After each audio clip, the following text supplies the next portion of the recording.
It is, I confess, with considerable diffidence that I approach the strange narrative which I am about to relate.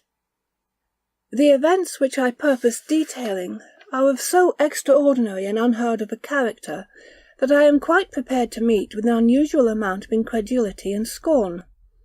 I accept all such beforehand. I have, I trust, the literary courage to face unbelief.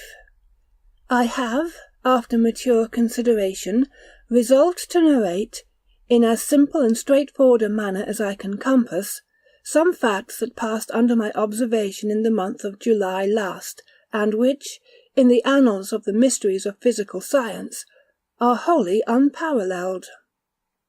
I live at number 26th Street in this city. The house is in some respects a curious one. It has enjoyed for the last 2 years the reputation of being haunted. It is a large and stately residence, surrounded by what was once a garden, but which is now only a green enclosure used for bleaching clothes. The dry basin of what has been a fountain, and a few fruit trees, ragged and unpruned, indicate that this spot, in past days, was a pleasant, shady retreat, filled with fruits and flowers and the sweet murmur of waters. The house is very spacious. A hall of noble size leads to a vast spiral staircase winding through its centre, while the various apartments are of imposing dimensions. It was built some 15 or 20 years since by Mr. A., the well-known New York merchant, who, 5 years ago, threw the commercial world into convulsions by a stupendous bank fraud. Mr. A., as everyone knows, escaped to Europe and died not long after of a broken heart. Almost immediately after the news of his decease reached this country, and was verified, the report spread in 26th Street that number was haunted. Legal measures had dispossessed the widow of its former owner, and it was inhabited merely by a caretaker and his wife, placed there by the house agent into whose hands it had passed for purposes of renting or sale. These people declared that they were troubled with unnatural noises. Doors were opened without any visible agency. The remnants of furniture scattered through the various rooms were, during the night, piled one upon the other by unknown hands.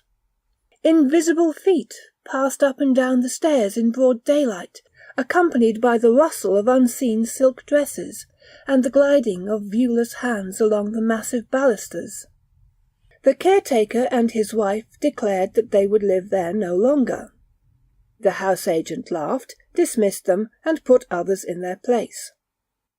The noises and supernatural manifestations continued. The neighbourhood caught up the story, and the house remained untenanted for 3 years. Several persons negotiated for it, but somehow, always before the bargain was closed, they heard the unpleasant rumours, and declined to treat any further. It was in this state of things that my landlady, who at that time kept a boarding-house in Bleecker Street, and who wished to move farther up-town, conceived the bold idea of renting number 26th Street. Happening to have in her house rather a plucky and philosophical set of boarders, she laid down her scheme before us, stating candidly everything she had heard respecting the ghostly qualities of the establishment to which she wished to remove us. With the exception of 2 timid persons, a sea captain and a returned Californian, who immediately gave notice that they would leave, all of Mrs. Muffet's guests declared that they would accompany her in her chivalric incursion into the abode of spirits. Our removal was effected in the month of May, and we were all charmed with our new residence. The portion of 26th Street where our house is situated, between 7th and 8th Avenues, is one of the pleasantest localities in New York. The gardens, back of the houses, running down nearly to the Hudson, form, in the summer-time, a perfect avenue of verdure. The air is pure and invigorating, sweeping as it does straight across the river from the Weehawken heights, and even the ragged garden which surrounded the house on two sides, although displaying on washing days rather too much clothesline, still gave us a piece of greensward to look at, and a cool retreat in the summer evenings, where we smoked our cigars in the dusk, and watched the fireflies flashing their dark lanterns in the long grass. Of course, we had no sooner established ourselves at number than we began to expect the ghosts. We absolutely awaited their advent with eagerness. Our dinner conversation was supernatural. One of the boarders, who had purchased Mrs. Crow's Night Side of Nature for his own private delectation, was regarded as a public enemy by the entire household for not having bought 20 copies. The man led a life of supreme wretchedness while he was reading this volume. A system of espionage was established, of which he was the victim. If he incautiously laid the book down for an instant and left the room, it was immediately seized and read aloud in secret places to a select few. I found myself a person of immense importance, it having leaked out that I was tolerably well versed in the history of supernaturalism, and had once written a story, entitled The Pot of Tulips, for Harper's Monthly, the foundation of which was a ghost. If a table or a wainscot panel happened to warp when we were assembled in the large drawing-room, there was an instant silence, and everyone was prepared for an immediate clanking of chains and a spectral form. After a month of psychological excitement, it was with the utmost dissatisfaction that we were forced to acknowledge that nothing in the remotest degree approaching the supernatural had manifested itself. Once the black butler asseverated that his candle had been blown out by some invisible agency while he was undressing himself for the night.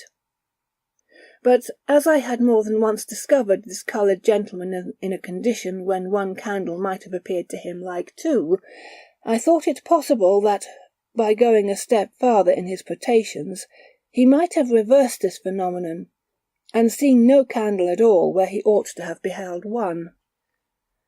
Things were in this state when an incident took place so awful and inexplicable in its character, that my reason fairly reels at the bare memory of the occurrence. It was the 10th of July. After dinner was over, I repaired with my friend, Dr. Hammond, to the garden to smoke my evening pipe. The doctor and myself found ourselves in an unusually metaphysical mood. We lit our large meerschaums, filled with fine Turkish tobacco. We paced to and fro, conversing.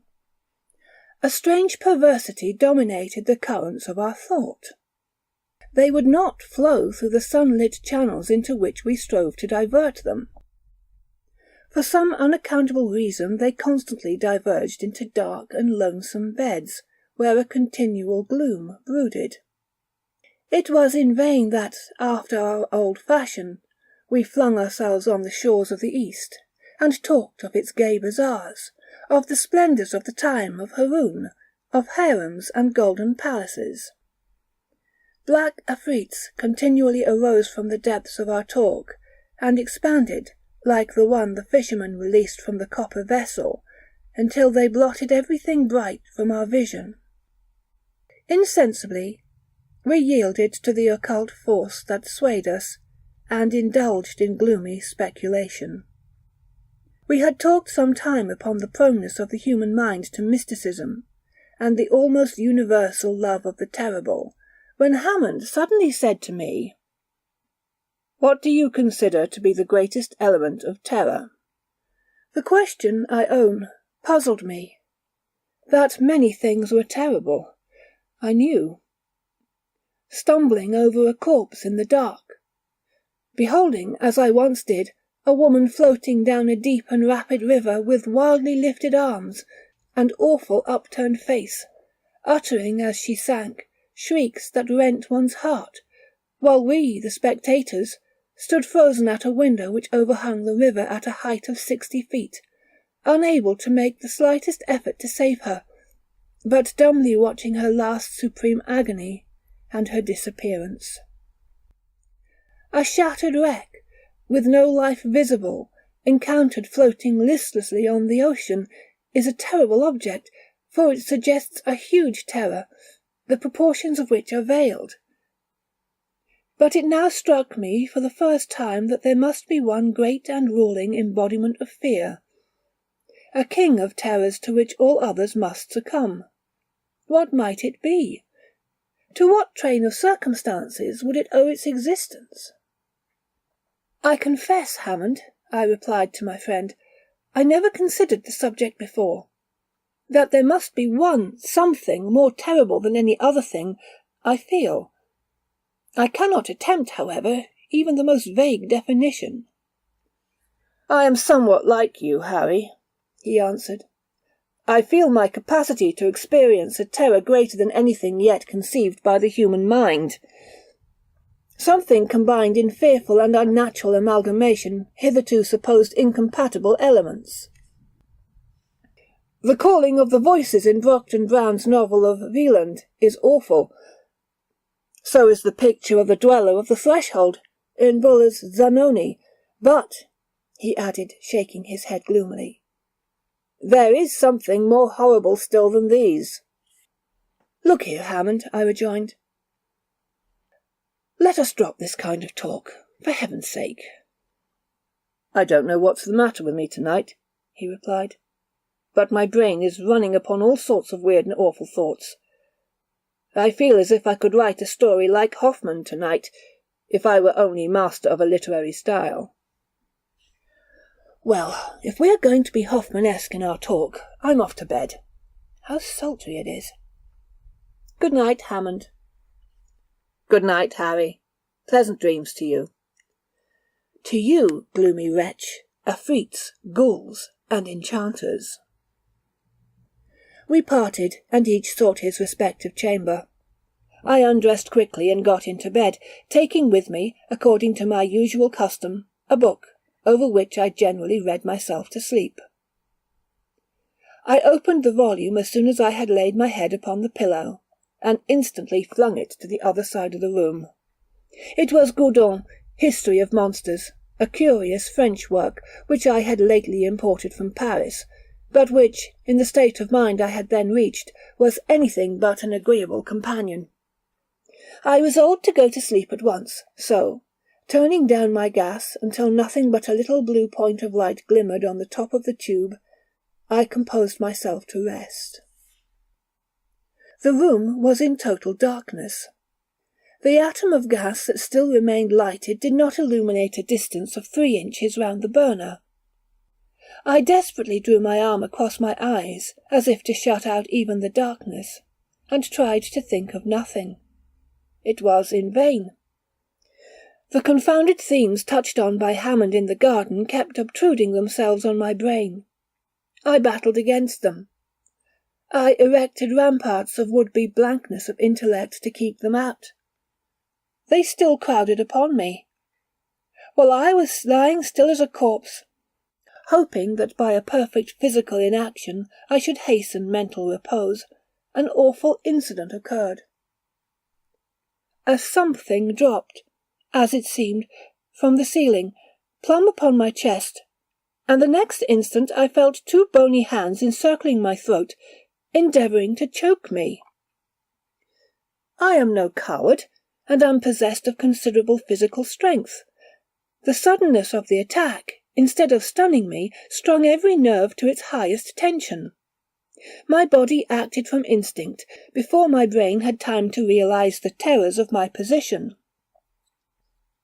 In an instant, I wound 2 muscular arms around the creature and squeezed it, with all the strength of despair, against my chest. In a few seconds the bony hands that had fastened around my throat loosened their hold, and I was free to breathe once more. Then commenced a struggle of awful intensity. Immersed in the most profound darkness, totally ignorant of the nature of the thing by which I was so suddenly attacked, finding my grasp slipping every moment, by reason, it seemed to me, of the entire nakedness of my assailant, bitten with sharp teeth in the shoulder, neck, and chest, having every moment to protect my throat against a pair of sinewy, agile hands, which my utmost efforts could not confine. These were a combination of circumstances to combat, which required all the strength and skill and courage that I possessed.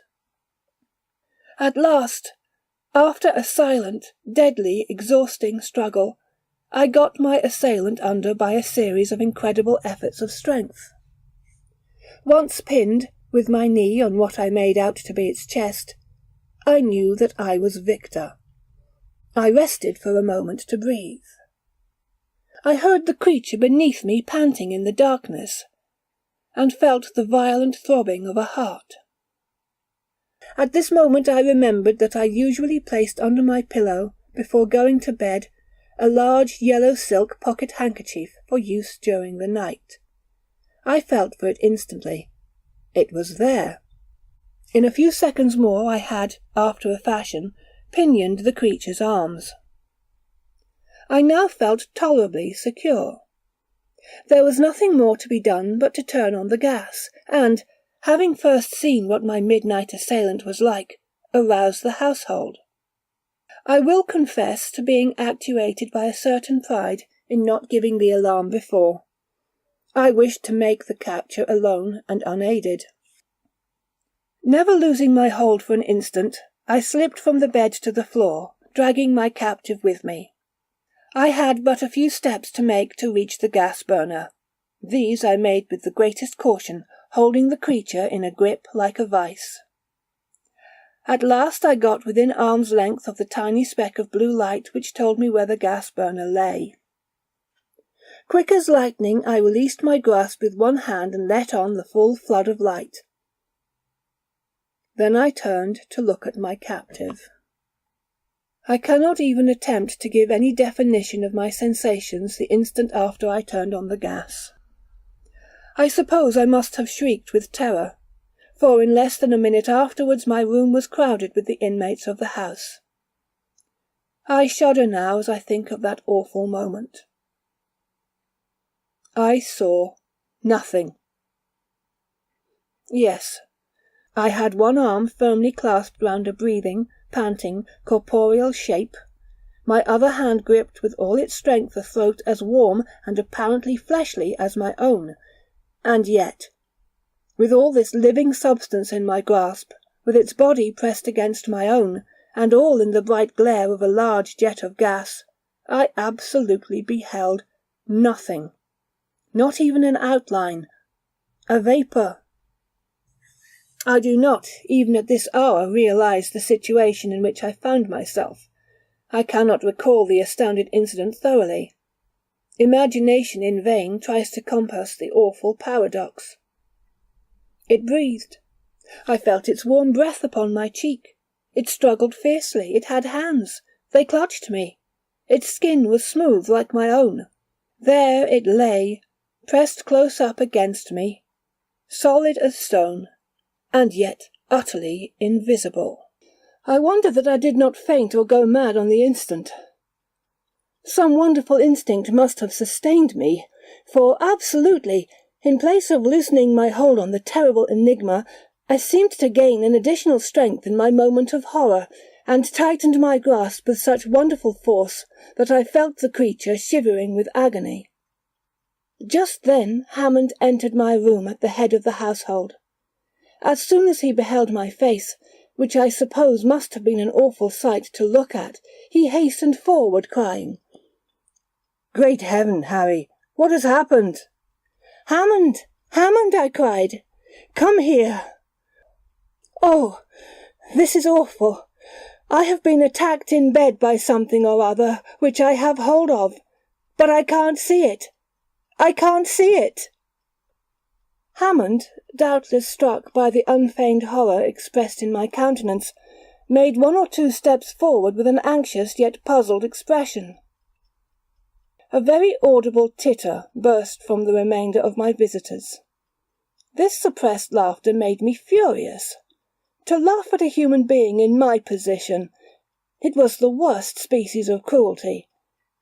Now I can understand why the appearance of a man struggling violently, as it would seem, with an airy nothing, and calling for assistance against a vision, should have appeared ludicrous.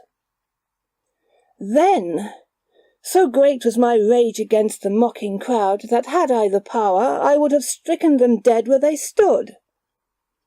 "Hammond! Hammond!" I cried again despairingly. "For God's sake, come to me! I can hold the thing but a short while longer. It is overpowering me.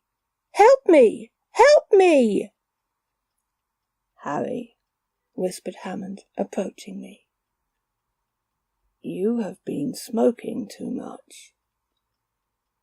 "I swear to you, Hammond, that this is no vision," I answered in the same low tone. "Don't you see how it shakes my whole frame with its struggles?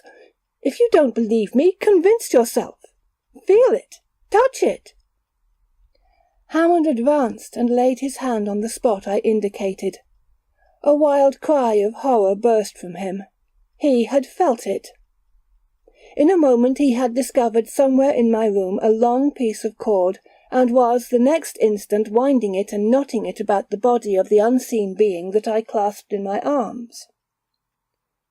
"Harry," he said, in a hoarse, agitated voice, for, though he preserved his presence of mind, he was deeply moved. "Harry, it's all safe now. You may let go, old fellow, if you're tired. The thing can't move." I was utterly exhausted, and I gladly loosed my hold. Hammond stood holding the ends of the cord that bound the invisible, twisted round his hand, while before him, self-supporting as it were, he beheld a rope laced and interlaced, and stretching tightly round a vacant space. I never saw a man look so thoroughly stricken with awe. Nevertheless, his face expressed all the courage and determination which I knew him to possess. His lips, although white, were set firmly, and one could perceive at a glance that, although stricken with fear, he was not daunted. The confusion that ensued among the guests of the house who were witness of this extraordinary scene between Hammond and myself, who beheld the pantomime of binding this struggling something, who beheld me almost sinking from physical exhaustion when my task of jailer was over. The confusion and terror that took possession of the bystanders when they saw all this was beyond description. The weaker ones fled from the apartment. The few who remained clustered near the door, and could not be induced to approach Hammond and his charge. Still, incredulity broke out through their terror. They had not the courage to satisfy themselves, and yet they doubted. It was in vain that I begged of some of the men to come near and convince themselves by touch of the existence in that room of a living being which was invisible. They were incredulous, but did not dare to undeceive themselves. How could a solid, living, breathing body be invisible, they asked. My reply was this. I gave a sign to Hammond, and both of us, conquering our fearful repugnance to touch the invisible creature, lifted it from the ground, manacled as it was, and took it to my bed. Its weight was about that of a boy of 14.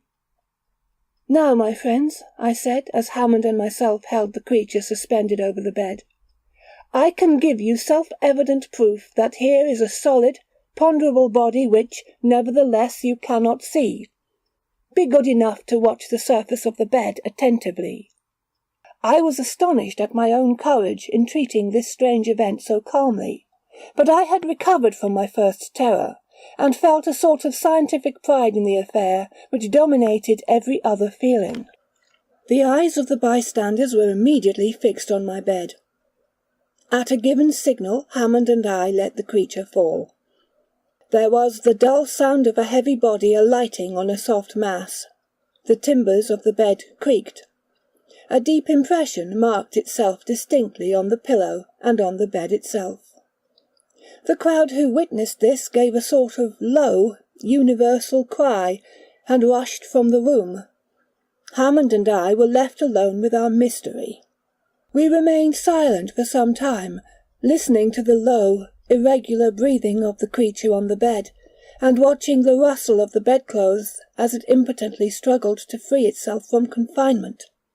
Then Hammond spoke. "Harry, this is awful." "Aye." "Awful, but not unaccountable." "Not unaccountable? What do you mean? Such a thing has never occurred since the birth of the world. I know not what to think, Hammond. God grant that I am not mad, and this is not an insane fantasy." "Let us reason a little, Harry. Here is a solid body which we touch, but which we cannot see. The fact is so unusual that it strikes us with terror. Is there no parallel, though, for such a phenomenon? Take a piece of pure glass. It is tangible and transparent. A certain chemical coarseness is all that prevents its being so entirely transparent as to be totally invisible. It is not theoretically impossible, mind you, to make a glass which shall not reflect a single ray of light. A glass so pure and homogeneous in its atoms that the rays from the sun shall pass through it as they do through the air, refracted but not reflected. We do not see the air, and yet we feel it." "That's all very well, Hammond, but these are inanimate substances. Glass does not breathe. Air does not breathe. This thing has a heart that palpitates, a will that moves it, lungs that play and inspire and respire." "You forget the strange phenomena of which we have so often heard of late," answered the doctor gravely. "At the meetings called spirit circles, invisible hands have been thrust into the hands of those persons round the table, warm, fleshly hands that seem to pulsate with mortal life." "What? Do you think, then, that this thing is—" "I don't know what it is," was the solemn reply. "But please the gods I will, with your assistance, thoroughly investigate it." We watched together, smoking many pipes, all night long, by the bedside of the unearthly being that tossed and panted until it was apparently wearied out. Then we learned by the low, regular breathing that it slept. The next morning the house was all astir. The boarders congregated on the landing outside my room, and Hammond and myself were lions. We had to answer 1,000 questions as to the state of our extraordinary prisoner, for as yet not one person in the house except ourselves could be induced to set foot in the apartment. The creature was awake. This was evidenced by the convulsive manner in which the bedclothes were moved in its efforts to escape. There was something truly terrible in beholding, as it were, those second-hand indications of the terrible writhings and agonized struggles for liberty which themselves were invisible. Hammond and myself had racked our brains during the long night to discover some means by which we might realize the shape and general appearance of the enigma. As well as we could make out by passing our hands over the creature's form, its outlines and lineaments were human. There was a mouth, a round, smooth head without hair, a nose which, however, was little elevated above the cheeks, and its hands and feet felt like those of a boy. At first we thought of placing the being on a smooth surface and tracing its outline with chalk, as shoemakers trace the outline of the foot. This plan was given up as being of no value. Such an outline would give not the slightest idea of its conformation. A happy thought struck me. We would take a cast of it in plaster of Paris. This would give us the solid figure and satisfy all our wishes. But how to do it? The movements of the creature would disturb the settling of the plastic covering and distort the mould. Another thought. Why not give it chloroform? It had respiratory organs, that was evident by its breathing. Once reduced to a state of insensibility, we could do with it what we would. Dr. X was sent for, and after the worthy physician had recovered from the first shock of amazement, he proceeded to administer the chloroform. In 3 minutes afterward, we were enabled to remove the fetters from the creature's body, and a well-known modeller of this clay was busily engaged in covering the invisible form with the moist clay. In 5 minutes more we had a mould, and before evening a rough facsimile of the mystery. It was shaped like a man, distorted, uncouth, and horrible, but still a man. It was small, not over 4 feet and some inches in height, and its limbs revealed a muscular development that was unparalleled. Its face surpassed in hideousness anything I had ever seen. Gustave Doré, or Callot, or Tony Johanno never conceived anything so horrible. There is a face in one of the latter's illustrations to Un voyage où il vous plaira, which somewhat approaches the countenance of this creature, but does not equal it. It was the physiognomy of what I should have fancied a ghoul to be. It looked as if it was capable of feeding on human flesh. Having satisfied our curiosity and bound everyone in the house to secrecy, it became a question what was to be done with our enigma. It was impossible that we should keep such a horror in our house. It was equally impossible that such an awful being should be let loose upon the world. I confess that I would have gladly voted for the creature's destruction. But who would shoulder the responsibility? Who would undertake the execution of this horrible semblance of a human being? Day after day this question was deliberated gravely. The boarders all left the house.